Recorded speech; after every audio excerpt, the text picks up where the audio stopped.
Բարև ձեզ հարգելի հեռուստադիտողներ, Տավուշ հեռուստաընկերության եթերում այսօր կխոսենք 2023 թվականին մեկնարկած Հայաստանի համայնքներում իրականացվող մասնակցային բյուջետավորման նախաձեռնության մասին։ Քանի որ Տավուշի մարզի երկու համայնք Իջևանն ու Դիլիջանը այս տարի եւս միացան մասնակցային բյուջետավորման նախագծին, մենք կխոսենք այդ նախաձեռնության գործընթացի արդյունավետության մասին, առկա հնարավորությունների մասին եւ գործընթացի խնդիրների մասին։ Մեր տաղավարում հյուրընկալել ենք մասնակցային բյուջետավորման նախագծի անմիջական մասնակիցներին եւ դեռևս ուրեմն չմասնակցած քաղաքացիների, ովքեր նաեւ անցել են շատ կարևոր դասընթացով, վերապատրաստումներ են անցել եւ պատրաստական են եւ ունեն բոլոր կարողությունները մասնակցելու։ Ներկայացնեմ նրանց, մեր հյուրերն են Ֆլորա Խաչատրյանը,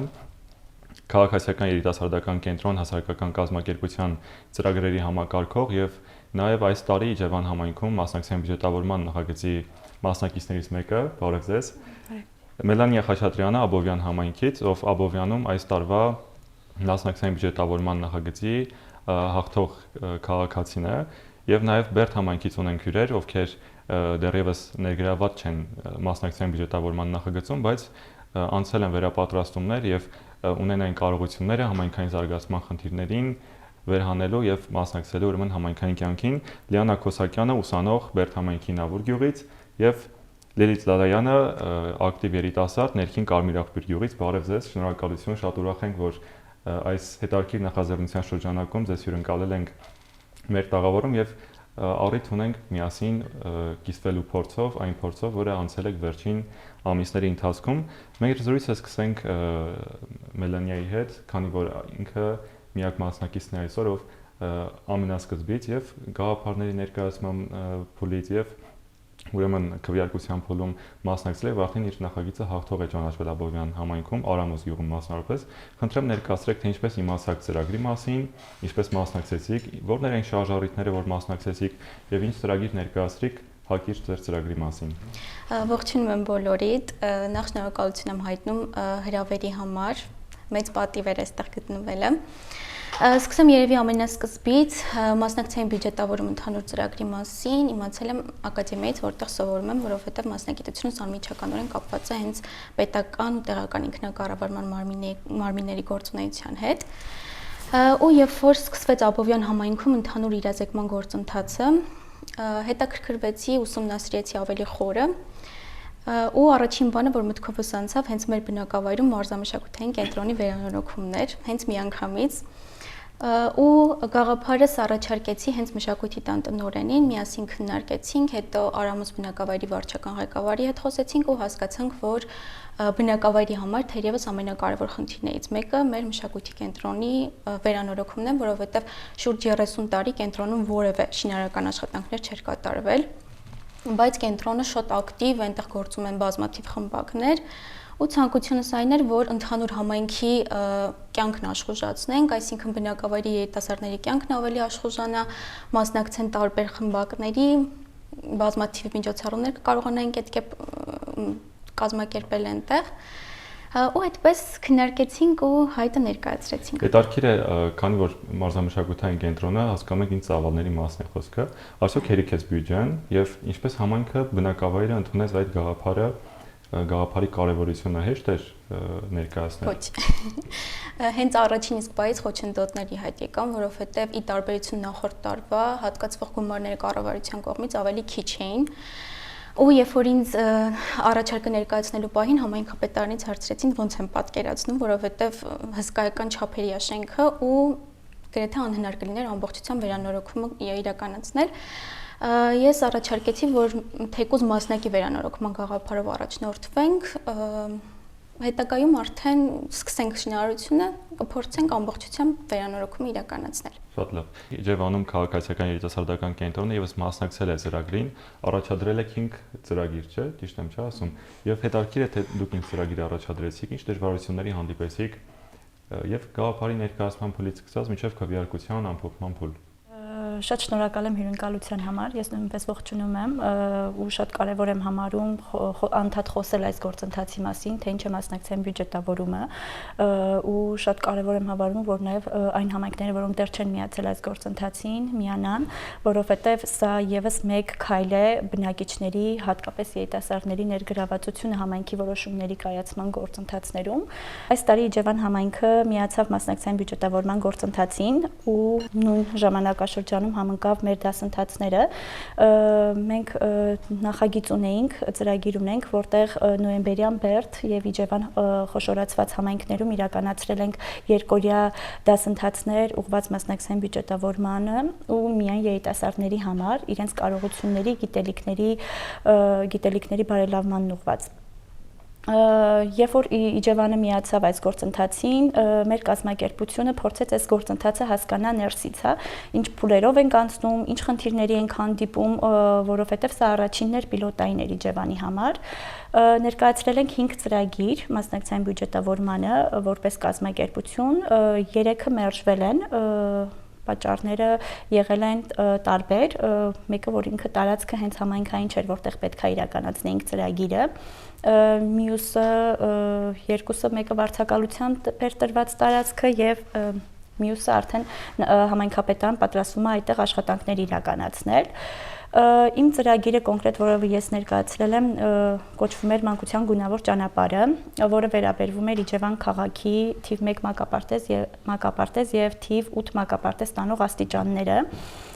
Դրանք տարբեր աստիճաններ են, քաղաքի տարբեր հատվածներում են գտնվում ու այդ աստիճանները հիմա գտնվում են շատ անբարեկարգ, անմխիթար վիճակում ու այդ աստիճաններից օգտվում են ոչ միայն մանկապարտեզ հաճախող երեխաները եւ նրանց ծնողները, այլ նաեւ պարզապես համայնքի բնակիչները։ Ու իմ ծրագրի նպատակն էր ապահովել անվտանգ միջավայր երեխաների համար, համայնքի բնակիչների համար։ Ինչ դժվարությունների հանդիպեցիք, որտեղ մենք գիտենք Իջևանում ամենասկզբնական փուլում մի քիչ մասնակցային առումով քաղաքացիները դժվարությամբ էին քվեարկում, միգուցե իրազեկման կարիք կար։ Առաջինը, քանի որ հենց անցել եմ այս գործընթացի միջով, սկզբից մինչև վերջ, իմ կարծիքով ամենաառաջնային խնդիրը դա իրազեկվածության պակասն էր, հենց սկզբից, որովհետև բնակիչների մեծ մասը համարյա գրեթե բոլորը տեղյակ չէին ինչ է մասնակցային բյուջետավորումը, ոնց կարող են ծրագրեր, առաջարկներ ներկայացնել։ Սա շատ կարևոր խնդիր եմ համարում, որովհետև երբ որ բնակիչը իրազեկված էր, կլինեին ավելի շատ ծրագրեր, հենց սկզբից առաջարկները ավելի շատ կներկայացնեին։ Հետո երբ որ ներկայացնում էինք առաջարկները, այնտեղ իրականում համայնքապետարանի կայքում տեխնիկական խնդիրներ կային, որի պատասխանը շատ դժվարությամբ էին գտնում համապատասխան մարդու համայնքապետարանի աշխատակազմից, ով կպատասխաներ մեր հարցերին։ Տեխնիկական խնդիրներ էին, գրանցման հետ կապված,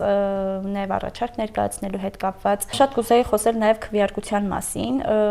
երբ որ հենց սկզբից չի լինում իրազեկումը պատշաճ մակարդակով, արդեն խնդիրները ի հայտ են գալիս, ավելի շատ խնդիրներ են ի հայտ գալիս հենց քվեարկության փուլում, որովհետև բնակիչները վախենում են տալ ինչ-որ անձնական տվյալները մուտք գործել համակարգ,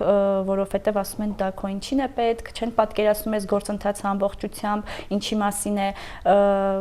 դա շատ կարևոր եմ համարում, որ հենց բնակիչը հենց ի սկզբանե պետք է իրազեկված լինի այս գործընթացի մասին ու շատ կարևոր է, որ ոչ միայն երիտասարդներ, այլ նաև համայնքի յուրաքանչյուր բնակիչ կարողանա ներգրաված լինի այս գործընթացներում ու իր ձայնը բարձրացնի, իր խնդիրները բարձրացնեն։ Ինչպես արդեն նշեցի, Տավուշի մարզի համայնքներից Իջևանն ու Դիլիջանն են միացել մասնակցային բյուջետավորման ծրագրին եւ նոյեմբերյանը ու Բերդ համայնքը դեռևս չեն միացել, բայց առաջիկայում հույս ունենք կմիանան եւ Բերդ համայնքի երիտասարդները քանի որ անցել են դասընթացներ, վերապատրաստումներ, նրանք եւս պատրաստական են եւ խոստումնալից միանալու այս նախաձեռնությանը իրենց մասնակցությամբ լուծելու համայնքային գոնե մեկ խնդիր։ Խնդրեմ ներկայացրեք ձեր փորձառության մասին, ինչքանով է կարևոր ուրեմն երիտասարդների մասնակցությունը համայնքի կյանքում եւ այս գործընթացը, այս միջոցը մասնակցության դուք պատրաստ եք կիրառելու հենց ձեր համայնքում հաջորդ տարի։ Իրականում երբ տեղեկացա սոցցանցերից, որ կա այսպիսի ծրագիր, գրանցվել եմ պարզապես մասնակցության համար, բայց հիմա հասկանում եմ, որ դա շատ կարևոր գործ էր, մասնակցային բյուջետավորումը տալիս է ռազմավարություն, որ քաղաքացին ոչ միայն վերհանի իր գյուղի խնդիրները, այլ նաև լուծում առաջարկի ու աշխատի մինչև վերջին փուլը։ Բացի դա, այսպիսի նախաձեռնությունները նոր մշակույթի ձևավորման են հանգեցնում, այսինքն երբ գյուղացիները կամ համայնքը հավաքվում է, խոսում, քննարկում, լուծումներ առաջարկում ու տանում մինչև վերջաբան, դա արդեն բերում է նոր մշակույթի զարգացմանը, որը այսօր դրա պակասը զգացվում է։ Բերդ համայնքում ինչ խնդիր կա, որ պատկերացնում եք, որ կարելի է լուծել հենց մասնակցային բյուջետավորման միջոցով եւ միգուցե արդեն մտքեր ունեք կամ այլ գաղափարներ, որ կարող եք առաջադրել։ Դե օրինակ Բերդ համայնքի գրադարանը ինքը տարածք կա, բայց այդքան էլ վերանորոգված չի ու երիտասարդները շատ հաճախ օրինակ գործ են ունենում այնտեղ մնալու համար, բայց ազատ ժամանակ են ունենում ու պետք է զբաղվելու ինչ-որ բան ունենան ու ինձ թվում է հենց այդ գրադարանը օրինակ եթե լինի ու գեղեցիկ մոտիվացիան լինի, երիտասարդները արդեն կհաճախեն ու գրքեր կընթերցեն տարբեր։ Իսկ այս դասընթացների շրջանակում, վերապատրաստումների շրջանում ինչ եք սովորել։ Արդյոք իրազեկ գիտակից մասնակցային քաղաքացու կարևորությունը այսօր դուք գիտեք եւ կարողանում եք նաեւ փոխանցել ձեր հասակակիցներին։ Իրականում այս ծրագիրը տալիս է այնպիսի ռազմավարություն, որ թեկուս ընդամենը մեզնից կարող ենք հասնել մեծ բարձունքների, այսինքն միայն մի գյուղի կամ մի համայնքի խնդիրները չենք վերհանում, այլ նաև այս ծրագիրը նոր թափ է առել ու հուսով եմ, որ Բերդ համայնքը նույնպես այդ նախաձեռնության մի մաս կկազմի ու այդպես ամբողջ Հայաստանով մեկ։ Իսկ թե ինչ է տվել այս կազմակերպությունը մեզ, տվել է այնպիսի գիտելիք, որ մենք կարող ենք այդ ամենը վերահսկել ու մնացած երիտասարդներին, որոնք համախմբված չեն, համախմբենք եւ գործը գլուխ բերենք։ Սկզբից օրինակ մեզ ծանոթացրել են, թե ինչ է ընդհանուր իրենից ներկայացում այս ծրագիրը, ինչպես կարող ենք, ինչ ծրագրերով կարող ենք հանդես գալ, որպեսզի մեր ծրագիրը, ասենց ասած, հաղթող ճանաչվի։ Ու հիմնականում սովորեցինք այն, որ հենց մեր շնորհիվ ու այս ծրագրի շնորհիվ կարող ենք մեր համայնքը զարգացնել մեր երիտասարդների շնորհիվ։ Շարունակելով խոսել խնդիրների մասին, հայտը անցնելուց հետո սկսվեց ամենաբարդ փուլը երևի թե այդ քվեարկության փուլն էր ու քանի որ ձգտում էի հաղթանակի, ես հստակ պատկերացում ունեի, որ սոցհարթակների միջոցով իրազեկելը բնակչությանը սխալ որոշում կլիներ, որովհետև եթե օրինակի համար իմ հրապարակումը դիտեր 100 հոգի, 100-ից 20-ներ մասնակցելու քվեարկությանը, որովհետև նախ կայք գրանցվելու գործընթացներ ամբողջովին բարդ գործընթաց։ Դրա համար որոշեցի հստակ ռազմավարություն մշակել, ինչպես ճիշտ իրազեկել բնակչությանը, դպրոցից երիտասարդների խումբ հավաքագրեցի, ովքեր կամավոր հիմունքներով համաձայնվեցին շրջել փողոցներով ու ճիշտ իրազեկել, թե ինչ է իրենից ներկայացնում ծրագիրը, քվեարկության ակտիվ մասնակցության արդյունքում ինչի կարող ենք հասնել։ Բարդությունը դրանում էր կայանում, որովհետև բնակիչներ կային, ովքեր թերահավատորեն էին մոտենում, գումար մեզ կտան, չեն տա ու հետո անձնական տվյալները դժվարությամբ էին տրամադրում։ Այդպես սկսեցինք իրազեկման գործընթացները, տուն առ տուն մտնում, իրազեկում էինք նույն բաները, բոլորին ասում էինք ու բոլորը հպարտությամբ մասնակցում էին, փորձում էին ակտիվ մասնակցություն ունենալ այդ գործընթացին։ Մասնակցության ինչ չափ ունեցաք, արդյոք բավարարեց շեմը շատ հեշտ անցակ շեմը։ Շեմը հեշտ հաղթահարեցինք, բայց քանի որ մրցակցությունը շատ մեծ էր, մեզ անհրաժեշտ էր ել ավելի միավորներ, դրա համար ցանկանում էինք ներգրավել ամբողջ բնակչությանը, 4000-ից ավել բնակչություն ունի Արամուս գյուղը։ Ու այդպես Քանի ձայն հավաքեցիք։ 4867։ Իսկ ավելի։ Այո։ Շատ լավ է, ձեզ հաջողություն ենք մաղթում իրականացման գործում եւ խոսելով նաեւ մասնակցային բյուջետավորման որպես դիտարկելով այս նախաձեռնությունը որպես գործիք համայնքներում տեղական մակարդակում ժողովրդավարության զարգացման, մասնակցության բարձրացման դիտանկյունից ինչ եք կարծում որպես մասնագիտական կարծիք, քանի որ շատ ուսումնասիրել եք եւ կարող եք ասել, սա լավ ձևաչափ է, որպեսզի մարդկանց բնակչությանը կարողանանք ներգրավել, նրանց ձայնը լսելի դարձնել, նրանց մասնակից դարձնել հենց իրենց թաղամասերում, իրենց համայնքներում, գյուղերում խնդիրների լուծման, ուրեմն այս կարևոր գործում։ Մասնակցային բյուջետավորումը շատ կարևոր գործիք է, որը ամրապնդում է իմ կարծիքով եւ վստահություն է առաջացնում տեղական ինքնակառավարման մարմինների աշխատանքի թափանցիկության նկատմամբ, նաեւ ամրապնդում է բնակիչ եւ տեղական ինքնակառավար մարմինների փոխադարձ կապը։ Ես նույնպես շատ կարևոր եմ համարում, որպեսզի շատ ընդգրկված լինեն բնակիչները այս գործընթացում ու հատկապես երիտասարդները։ Տեղական ինքնակառավարման մարմինները հիմնականում առաջնահերթություն տալիս են ենթակառուցվածքային խնդիրների լուծմանը, հա, ինչպիսիք են օրինակ ճանապարհների վերանորոգում, մակապարտեզների վերանորոգում, ինչ-որ ենթակառուցվածքային շենքերի վերանորոգում, բայց շատ կարևոր եմ համարում, որպեսզի այնպիսի ծրագրեր իրականացվեն, որոնք կնպաստեն համայնքի զարգացմանը, ոչ միայն ենթակառուցվածքների մակարդակում, այլ նաև, չգիտեմ, զբոսաշրջության զարգացման ուղղված կլինեն նմանատիպ ծրագրերը, մշակութային ոլորտում կիրականացվեն ծրագրեր նաև բնակիչների անվտանգությանն ուղղված։ Քանի որ դուք արդեն պատկերացում եւ հստակ գործիքակազմ ունեք այս նախաձեռնության մասին, ինչ եք կարծում կամ ինչպես եք պատկերացնում առաջիկա տարվա ընթացքում, թե Բերդ համայնքը եւս միանա, դուք կմասնակցեք եւ եթե մասնակցեք, նաեւ խորհուրդ կտաք ձեր հասակակիցներին միանալու ձեզ կամ արդեն եթե ունեք նախանշած խնդիր, որ պատկերացնում եք, կարող եք նաև դրա մասին պատմել մեզ։ Քանի որ մասնակցել եմ դասընթացին ու տեղեկացված եմ այս ծրագրից, որը շատ է ինձ հետաքրքրել, հաստատ կմասնակցեմ ծրագրին ու եթե մասնակցեմ էլ հանդես կգամ Նավուր գյուղի խնդիրներով, որը օրինակ կանաչապատ այգի կամ խաղահրապարակ, որը չունենք, ու իրականում եթե դա լինի, շատը մեր գյուղում մանուկ երեխաներ են ու իրեն ժամանակը այդտեղ կանցկացվի, ոչ թե այսպես ասած հեռախոսների մեջ, որը այդքան էլ լավ չէ ու կշփվեն իրար հետ մարդիկ։ Ձեր ստացած գիտելիքներով կիսվել եք ձեր ընկերների, դասընկերների, հասակակիցների հետ։ Իրականում երբ համայնքում կոնկրետ Բերդ համայնքում չի եղել այնպիսի ծրագիր, որը եւ երիտասարդներին եւ մեծերին կարող է համախմբել, եւ այս ծրագրի միջոցով մենք ձեռք ենք բերել մի մեծ թիմ երիտասարդների եւ մենք կենտրոնացել ենք ոչ միայն երիտասարդներին համախմբելով, այլ նաեւ մեծերին ու մենք ցուցաբերում ենք մի փոքր համբերություն, որովհետև մեծերի հետ մի փոքր դժվար է, մի փոքր այլ է, որովհետև երբ եղել է համայնքում խնդիր, որը տարիներով է շարունակվել ու երբ նրանց բացատրում են, որ կա մի ծրագիր, որը կարող է այդ խնդիրը փոխել ավելի լավ երևույթով, իրենց համար դա սովորական չէ։ Նրանք հեշտ չեն ընդունում, բայց ինչպես հասկացել եմ, մեր երիտասարդները ավելի պատրաստական են ստեղծելու ավելի լավ ապագա, որովհետև նրանք հասկացել են, որ եթե փոփոխություն անում են, սկսում են հենց իրենցից։ Եվ այո, երիտասարդներն են համայնքի զարգերակը ու շարունակելով զրույցը, քանի որ դուք որպես արդեն մասնակից փորձառություն ունեցող, ինչ եք կարծում հաջորդ տարի եւս կմասնակցեք եւ արդեն եւ լավ եւ վատ կողմերին տիրապետելով այլ ինչ գաղափարներ եք ցանկանում ներկայացնել, որ կարծում եք համայնքի կողմից, բնակչության կողմից կարող է կարևորվել եւ արդեն իրականություն դառնալ։ Ես որպես եւ համայնքի բնակիչ եւ քաղաքասարակության ներկայացուցիչ իհարկե պատրաստ եմ նորից մասնակցել այս գործընթացին։ Ես ուզում եի նաեւ ավելացնել, որ որպես կազմակերպություն մենք մեր դիտարկումներն ու առաջարկություններն ենք ներկայացրել Իջևանի համայնքապետարան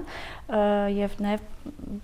իհարկե մեր առաջարկություններն ու դիտարկումները ավելի բարձր մակարդակում կներկայացնենք ու դրանք այն դիտարկումներն են, այն խնդիրներն են, որոնք մենք ինքներս ենք արձանագրել, որի միջով հենց մենք ենք անցել։ Իրականում խնդիրները այս գործընթացում շատ կային ու համարելով, որ սա Իջևան համայնքում առաջինն էր, հուսամ մյուս տարի ավելի շատ նախագծեր, առաջարկներ կներկայացնեն բնակիչները, ավելի շատ մասնակցություն կունենան, որովհետև օրինակ Իջևանի դեպքում հենց բնակիչներն իմացան քվեարկության փուլում արդեն ու դա մեր շնորհիվ։ 5 ծրագիր էր քվեարկության փուլ անցել ու 5 մասնակից բոլորին իրազեկում էր դրա մասին։ Շատ ցավում եմ, որ Իջևան միայն քաղաքներ հիմնականում ներկայացված, միայն մեկ ծրագիր բնակավայրից էր ներկայացված, շատ ցավում եմ դրա համար, որովհետև միայն Իջևանը, համայնքը Իջևան քաղաքով չի սահմանափակվում, այլ նաև բնակավայրեր պետք է ներգրաված լինեն այս գործընթացներում, որովհետև Կարծում եմ, որ մենք ունենք այն երիտասարդներին մեր բնակավայրերում, որոնք պատրաստ են անցնել այս ամենի միջով, բարձրաձայնել իրենց համայնքի խնդիրները, իրենց միջավայրը ավելի բարելավել։ Մի քանի առաջարկություններ կուզեի նշել, այն համայնքները, որոնք նոր պետք է միանան, շատ կարևոր է, որ իրազեկման փուլից սկսեն։ Ամեն ինչ սկսվի հենց այն սկզբից, բնակիչներին իրազեկել բոլոր փուլերի մասին, հա, մասնակցային բյուջետավորման։ Կլինի իրազեկման փուլ, քվեարկության փուլ, իրականացման փուլ, այս բոլոր փուլերով պետք է աշխատի հենց համայնքը։ Մենք որպես կազմակերպություն մեր բոլոր ջանքերը ներդնում ենք այս ուղղությամբ, բայց միայն դա բավարար չի։ Մենք բոլոր բնակիչներին չենք կարողանում անձամբ հասնել։ Քվեարկության փուլը մի փոքր բարդ էր, ինչպես նշեց Մելանյան, բնակիչների հիմնական անձնական տվյալներ վախենում են եւ տրամադրել եւ մի փոքր բարդ են անցնում այդ փուլերով։ Շատ կարևոր եմ համարում, որպեսզի մասնակցային բյուջետավորման քվեարկության փուլում ներդնեն ինչ որ նոր մեխանիզմներ բնակիչների մասնակցությունն ապահովելու համար։ Այս դեպքում համայնքի ոչ բոլոր բնակիչներն են մասնակցում, ոչ բոլորի ձայնն է լսելի լինում։ Իսկ այս գործընթացը հենց ներդրվել է նրա համար, որպեսզի բնակիչը ինքը որոշի, թե համայնքի X բյուջեն ինչ ծրագրի վրա պետք է ծախսվի։ Սա հենց դրա համար է կոչվում մասնակցային բյուջետավորում եւ բնակիչն ինքն է որոշում։ Հետաքրքիր է, թե ինչ առանձնահատկություններ ուներ այս գործընթացը Աբովյան համայնքում, նաև ելնելով Աբովյան համայնքի առանձնահատկություններից։ Իջևանում մենք համայնքը մեծ է, բնակավայրերը շատ են, բայց բնակչության թվով մեր համայնքները կարծես հավասարաչափ բնակչություն ունեն։ Ձեզ մոտ ինչ խնդիրներ կար եւ ինչ դասեր քաղեցիք այս գործընթացից։ Նախ երևի թե ասեմ, որ խորհուրդ կտամ բոլոր երիտասարդներին ակտիվ մասնակցել համայնքային գործընթացին, որովհետև սա առաջին հերթին ինքնաճանաչման գործընթաց էր, որովհետև իմ անձնական փորձից ասեմ, որ ես միշտ ինքս իմ աշխատանքի հանդեպ քննադատական մոտեցում ունեմ ու երբեք գոհ չեմ լինում իմ կատարած աշխատանքից, բայց երևի թե սա միակ ծրագիրն էր, որ երբ որ հաստատվեց, որ հաղթել ենք արդեն, ինքս իմ հանդեպ հպարտություն զգացի առաջին անգամ ու բացահայտեցի ինձ մեկ այլ կողմից, երևի թե մյուս տարիներին պատրաստակամություն կհայտնեմ մասնակցելու ծրագրին, բայց երևի թե նաև հնարավորություն կընձեռեմ մյուս երիտասարդներին, որպեսզի իրենք էլ ակտիվ մասնակցություն ունենան, ավելի հեշտ կլինի մյուս տարի ինչ առումով, որովհետև արդեն բնակիչները իրազեկված են, տեսել են արդյունքը մարտին մեր վերաբացումը կլինի մշակույթի կենտրոնի, հիմա շատ ակտիվ աշխատանքներ են ընթանում։ Ու երևի թե խորհուրդս երիտասարդներին, որ նախ ակտիվ մասնակցեն, որովհետև մենք ենք այդ փոփոխության գրավականը բախվա, ու երևի թե որ ակտիվ մասնակցենք նմանատիպ ծրագրերի, կունենանք մեր պատկերացումների համայնք, մեր պատկերացումների Հայաստանը։ Շնորհակալություն, որ կիսվեցիք ձեր փորձառությամբ, ձեր անցած ճանապարհով եւ նաեւ հաջողություններ ենք մաղթում դարձյալ ձեր նախագծերի իրականացման ճանապարհին եւ այո, մասնակցային բյուջետավորում այն գործիքներից, այն մեխանիզմներից մեկն է, որ միտված է ձևավորելու ավելի մասնակցային հասարակություն, ավելի գիտակից համայնք եւ կարծում ենք արդեն հաջորդ տարի մեր համայնքում Տավուշի մարզի համայնքները եւս կմիանան բոլորը ու կունենանք ավելի բարձր մասնակցային ցուցանիշներ։ Դարձյալ շնորհակալություն զրույցի համար, սիրելի հեռուստադիտողներ, դուք շարունակեք հետևել Տավուշ հեռուստաընկերությանը, մնացեք մեր եթերում, կհանդիպենք, ցտեսություն։